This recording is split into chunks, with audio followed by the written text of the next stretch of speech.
pakai cash bro. Betul. 20,000 lebih bayar pakai cash. Saya tanya, so nak pakai kad ke nak online? Pakai cash boleh? Boleh. La ilaha illallah. Ha? Kita tak kena mengia kat sini. Itu memang dah standby nak beli tu. Ya, memang dah tahu lah Memang tu. standby dah tahu dah nak beli.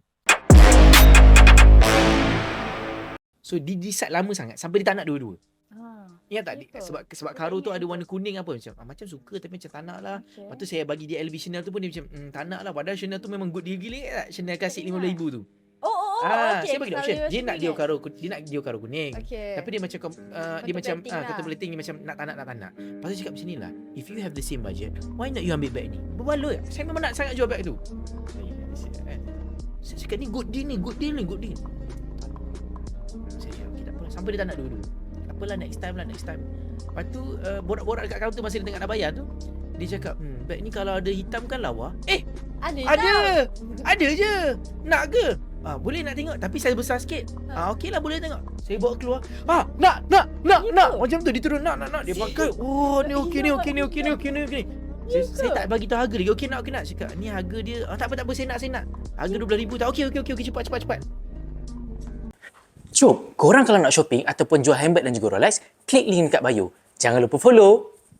Ya Allah, punyalah contemplating daripada tadi. Terus nak berubah. Saya nampak mata dia daripada sayu terus ling. Macam tu terus bro. Lepas tu suka borak-borak dengan macam-macam ya, tu tau. lepas tu Dia sangat. paling kelakar kan. Kita ingat nak pakai kad ke nak transfer kan. Dia pakai cash. Mm-mm. Dia pakai cash. Pakai cash bro. Betul. RM20,000 lebih bayar pakai cash. Saya tanya, so nak pakai kad ke nak online? Pakai cash boleh? Boleh.